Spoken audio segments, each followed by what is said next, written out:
The heinous crime done to someone shakes us to the core. Whenever someone is the victim of cruelty and is murdered, everyone wants to know who would have committed such a horrible crime. It is a sorrowful story of 68-year-old Mary Kay Wolfharth, a beautiful woman with a young spirit and in love with life. According to Mary's family, they last talked to her on June 17, 2019. She completely disappeared after that and was inaccessible via calls or texts. Besides, she didn't show up to the business at her antique shop, and there was no word on the missing woman for 2 days. On June 19th, Mary's family, worried and concerned for her safety, eventually reported her missing. The police then launched their investigation. Hi, what's going on? And her sister is missing for just about 48 hours. Okay. And there's no sign of her, her car. She didn't feed her cats. Her cats are everything in the whole wide world. Can't find her. I mean, we've checked the house, we've checked everything. Yeah, she's not at any local hospitals because we were called out Yeah, I yesterday. did that this morning. Okay. I checked the jails. Okay. She's not there. She doesn't do this. She plays Pokemon and meets all kinds of weird people playing Pokemon, and I don't know if that could have anything to do with it either. Either way, she's missing. We can't find her, and we are at a loss. Not good. No medical issues. You guys need this part. Yeah, George. Any idea where she'd go? Here's the only thing we can piece together. She had called her sister, left a message that she had a handyman that could do work for her, and he could come to Pennsylvania, Stay in work her for her, and stay in her house. And that's the last message, last anybody heard of. That the worker could come from Pennsylvania? No, from here From to here go to to her Pennsylvania. house. Stay Her house in in my house. So Pennsylvania. you're in Pennsylvania? Yeah. Okay. She called her and told her that she had a worker that could come down to Swissville to stay at her house, which is something she wouldn't have allowed, and do work on her house, like a handyman thing. And then she was giggling at the end of it, which is not my aunt. Did he give you this guy's name or anything? No, nothing. Hey, listen, I understand it's very stressful. Yeah, we'll get the report done. We have about 2 hours to get it uploaded. We'll go from here. If you guys have any questions, you can call back. If you guys come back and you check the house, and you think she might have been here. You're so good. Yeah. Okay, guys. Thank you very much. Yep. It is said that no matter how smart the criminal is, he leaves behind some evidence. Something similar happened in Mary's murder case, where the entire crime was recorded on the CCTV camera. A worker from a self-storage facility on Talmadge Avenue called the police a few hours after Mary was reported missing and informed that the CCTV cameras had captured a man who might be the reason for Mary's disappearance. Akron Police Fire, Stephen R. Good morning. My name is Craig. I work at Leslie Floor Sandy. Yeah. We have rental units behind our building. And there is a lady that has been missing. I don't know if a report has been filed. Okay. Her name is Katie Wolfworth. My reason for calling is that her rental unit has been entered by another individual. We have it on surveillance tape.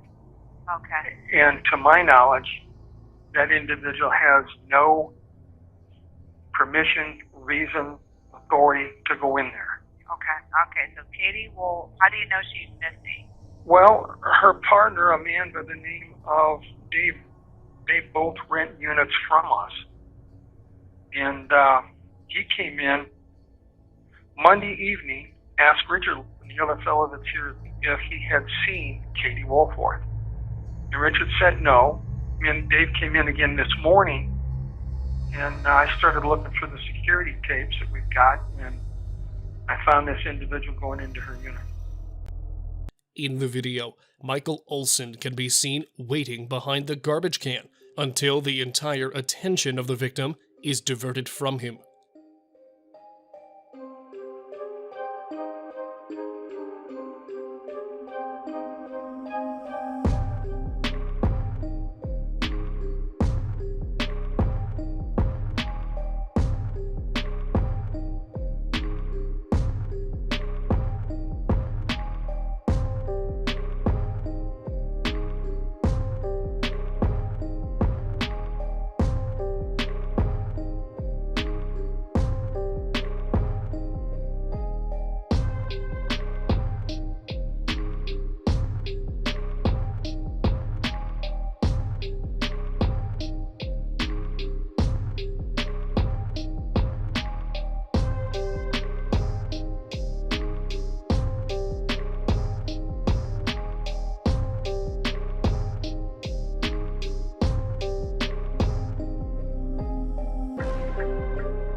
The police searched thoroughly right away, and they eventually found Mary's body in the second unit.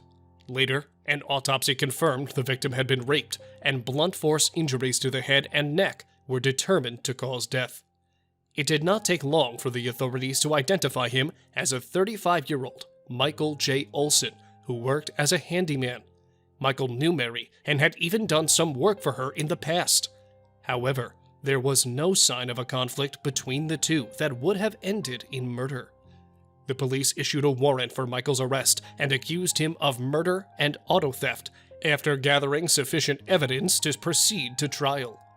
During the investigation, it is found that Michael is already in police custody, but due to some other crime that had nothing to do with Mary's murder.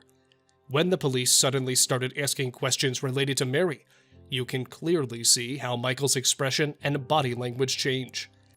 Oh, yes. What did you guys talk about? Like you said, he called me up earlier to go get a guy to bring up the castle and finish gun, and that was about it. Did you say that we wanted to talk to you? We? The Hacker place? No, not at all.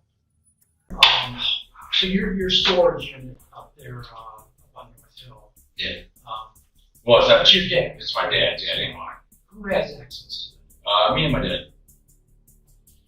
When was the last time you were there? I was up there either this morning or yesterday morning. I can't remember what the actual day it was. Now, are you aware that that storage area, they've got all kinds of cameras? Oh, yeah, because of the theft. Yeah. Were you up there Monday? What's today? Today's Wednesday. Monday. 2 days ago. I've been up there sporadically throughout the last week. I don't know exactly which day, but Wednesday. Oh, I think I was up there Monday. No. Trigger him to evoke any sort of emotion. Is she looking like? Yeah, that's Dave and Kathleen? Katie? That's the same name, right? When's the last time you saw her? Probably just Saturday, Sunday, something like that. I was up there doing some stuff around the shop. Not Monday. I don't think it was up there. Really tired. I don't think it was up there Monday. I know it was there over the weekend. Well, like I told you, they're staying. Yeah. We watched it. No, you watched. No, Did you talk to her at all? No. Yeah, it was. She actually tried to knock on my door one night. She said I was sleeping up there. I fell asleep or something. She gave me a fan if I was hot or something. So I haven't talked to her before yet. You find evidence, different things, hair, blood, different objects, and we can kind of piece together what happened. So, I mean, sometimes people, they do something. They get themselves in a predicament, they get worried. Something happened on accident, they get scared, they try to cover it up, they don't want to try to explain it. Well, and now's the time for them to explain why. Monday, Tuesday, Sunday, there's nothing to explain. Yeah. Something bad happened, Katie. You know it. You know what happened. So like Sergeant Marquette is giving you the opportunity to give us your narrative. So stupid. What happened?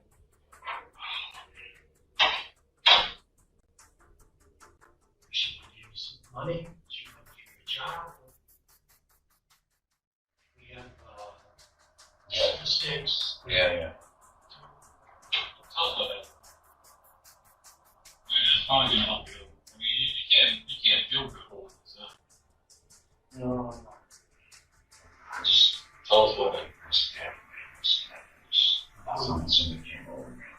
My ex-girlfriend, dude, she was a downfall. It's not like she was the one holding a gun to me and my ex-girlfriend, but she made me a different person to her toxic, narcissistic ways. I was mentally, verbally, emotionally abused. Just snapping. He said something about my girlfriend.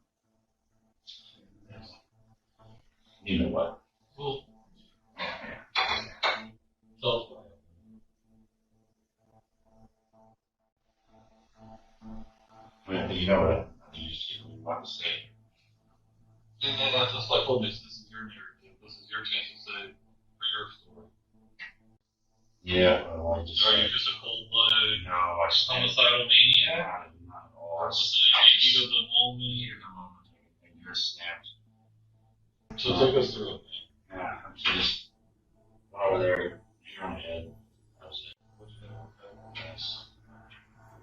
Like a metal pipe, walking stick. What? No, it's actually a piece of fireplace stick.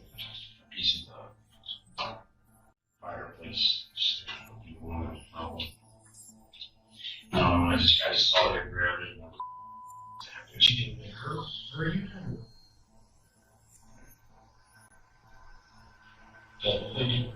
no man, I just tried to get around the ambulance, but it was just right in there. It was dumb. I should have never done it. Obviously, I'm going to jail for the rest of my life, but it's snapped, man. I've been so emotionally, verbally abused. You have no idea.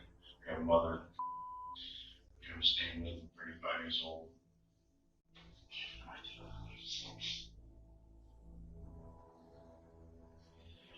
So there's my narrative.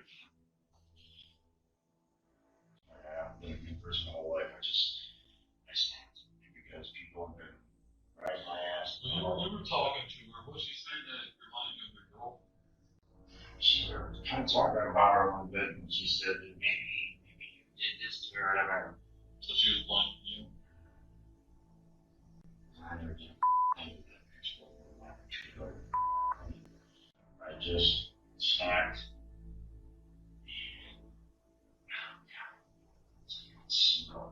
They just didn't smell like that. Every time I smelled like bullets. Mom, Dad, if you watch this, I love you, I'm sorry. She's never done it. Snapped. Snapped. Once presented in court, Michael J. Olson was found guilty of rape, aggravated murder, gross abuse of a corpse, trespass in a residence, and grand theft of a car. You understand that if you plead guilty here today, you're admitting the allegations. You understand that? Yes. Michael was subsequently sentenced to life in prison without the possibility of parole. You are a selfish, disgusting, hate-filled scourge. The world is a much safer and better place without your evil upon it. Michael is still detained at the Northeast Ohio Correctional Center in Youngstown, Ohio. Albeit, drugs did have a big factor in this. I mean, I chose to do those drugs, so I'm not blaming anybody but myself.